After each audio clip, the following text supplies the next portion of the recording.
ഈശോ മിശിഹായ്ക്ക് സ്തുതിയായിരിക്കട്ടെ.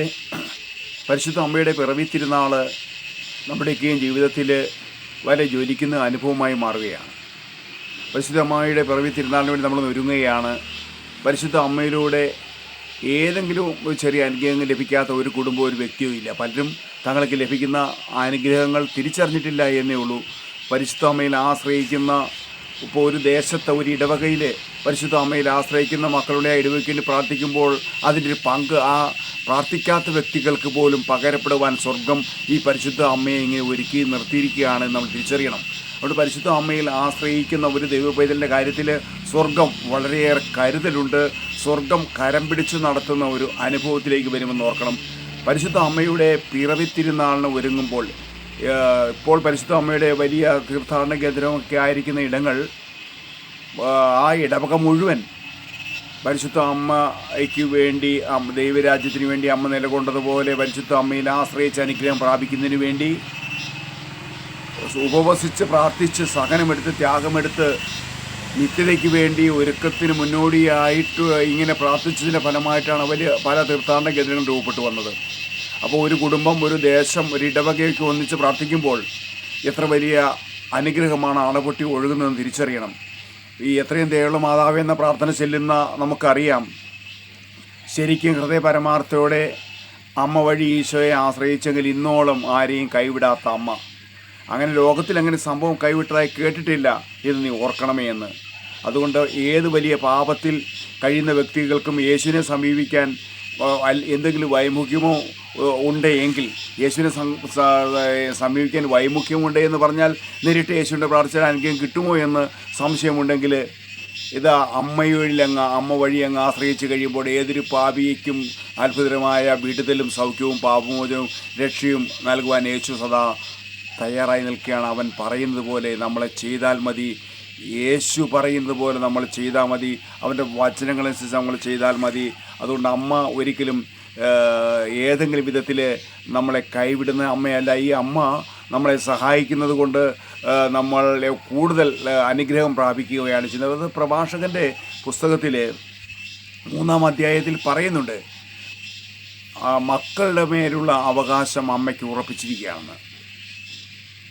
അത് എല്ലാ അമ്മമാർക്കുമുള്ള അവകാശമാണ്. എല്ലാ അമ്മമാർക്കുമുള്ള അവകാശമാണ് ഇത് ഉറപ്പിച്ചിരിക്കുക. അതുകൊണ്ട് യേശുവിൻ്റെ കാര്യത്തിൽ അതുപോലെ തന്നെയാണ്.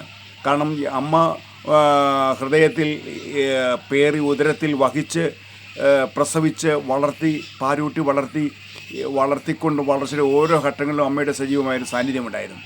അപ്പോൾ ഈ യേശുവിൻ്റെ കാര്യത്തിലും ഇതേ അമ്മയ്ക്കുള്ള അതേ സ്ഥാനം തന്നെ മാതാപിതാക്കൾക്ക്, പ്രത്യേകിച്ച് അമ്മയ്ക്ക് മക്കളുടെ കാര്യത്തിലുള്ള ഈ ഒരു അധികാരം, ഈ ഒരു അഭിഷേകം, ഈ ഒരു വിടുതൽ നമുക്കും അവകാശപ്പെട്ടതാണ്. അത് യേശുവിൽ ആശ്രയിക്കുന്നവർക്ക് അത് 10 ഇരട്ടി 100 ഇരട്ടിയായി വർദ്ധിച്ചു വരുമെന്നുള്ളത് മറ്റൊരു സംശയമില്ലാത്ത കാര്യമാണ്. അതുകൊണ്ട് പ്രിയമുള്ളവരെ, ഈ 8 നോയമ്പിന് ഒരുക്കമായിട്ടുള്ള ഈ ദിവസങ്ങളിൽ നമ്മൾ 8 നോയമ്പിന് ഒരുങ്ങി പ്രാർത്ഥിച്ചു കഴിയുമ്പോൾ നിയോഗം വെച്ച് പ്രാർത്ഥിക്കുക.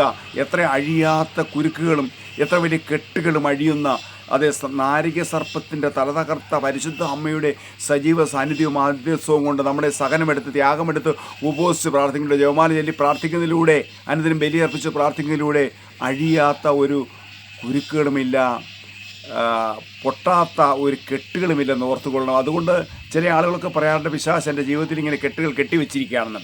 അങ്ങനെയൊക്കെ ആർക്കെങ്കിലും തോന്നലുണ്ടെങ്കിൽ തീർച്ചയായും പരിശുദ്ധ അമ്മയിൽ ആശ്രയിച്ച് യേശുവിലേക്ക് നമ്മളൊന്ന് ഒരു തീർത്ഥാടനം നടത്തുമ്പോൾ വലിയ അനുഗ്രഹത്തിൻ്റെ പെരുമഴയായിരിക്കും നമ്മുടെ ജീവിതത്തിലുണ്ടാകുന്നത്. സ്വർഗത്തിൻ്റെ സാന്നിധ്യം നമുക്ക് ശരിക്കും നേരിട്ട് അനുഭവിക്കാൻ കഴിയും. അതുകൊണ്ട് ഈ 2025 ഈ 8 നോയമ്പിന്, അതെ പരിശുദ്ധമായ പിറവി തിരുനാളിന് ഒരുക്കമുള്ള ദിവസങ്ങളിൽ നമ്മൾ ഹൃദയപൂർവ്വം സമർപ്പണത്തോടെ, ത്യാഗത്തോടെ, വിശ്വാസത്തോടെ ഒന്ന് പ്രാർത്ഥിച്ചൊരുങ്ങി, ജപമാലയിൽ പ്രാർത്ഥിച്ചൊരുങ്ങി, അനുദിന ദിവ്യബലിയിൽ പങ്കെടുത്ത് പ്രാർത്ഥിച്ചൊരുങ്ങി, വിശുദ്ധിയോടെ ജീവിച്ച് പാപത്തോട് വിട പറഞ്ഞ്, ആസക്തിയോട് വിട പറഞ്ഞ് ഒരു വിശുദ്ധമായ ജീവിതം നയിക്കാൻ തീരുമാനമെടുക്കുമ്പോൾ തന്നെ ദൈവം നമ്മുടെ ജീവിതത്തിൽ ഇടപെടുമെന്നൊരു കാര്യത്തിൽ യാതൊരു സംശയമില്ല. അതുകൊണ്ട് നമ്മൾ ഈ പരിശുദ്ധ അമ്മയുടെ പിറവി തിരുനാളിന് വേണ്ടി ഒരുങ്ങുന്ന നിമിഷം, പിറവി തിരുനാളിന് വേണ്ടി നമ്മൾ സമർപ്പിക്കുന്ന സമർപ്പണങ്ങൾ, സഹിക്കുന്ന ത്യാഗങ്ങളൊക്കെയും സ്വർഗം അപ്പടി ഏറ്റെടുക്കും. എല്ലാവർക്കും നമ്മുടെ ഇങ്ങനൊരു നിയോഗം വെച്ച് പ്രാർത്ഥിക്കുക. ഞാൻ ഇത്ര വർഷം പ്രാർത്ഥിച്ചിട്ടും വിടുതൽ കിട്ടാത്ത ഈ മേഖലയിൽ എനിക്ക് വിടുതലിന് വേണ്ടി ഞാനിതാ ഈ നിയോഗം വെച്ച് സമർപ്പിക്കുന്നു. ഈ തിരുനാളിന് ഒരുക്കമായി ഞാൻ എല്ലാ ത്യാഗവും ഏറ്റെടുത്ത് ഞാൻ പ്രാർത്ഥിക്കുന്നു. ഞാൻ വിശുദ്ധ കുമ്പസാരം നടത്തുന്നു, അനന്ത ദിവ്യബലിയിൽ പ്രാർത്ഥിക്കുന്നു. അങ്ങനെ എനിക്ക് ഈ മേഖലയിൽ നിന്ന് വിടുതൽ കിട്ടാൻ സ്വർഗം ആഗ്രഹിക്കുന്നുണ്ട്, തിരിച്ചറിഞ്ഞുകൊള്ളണം.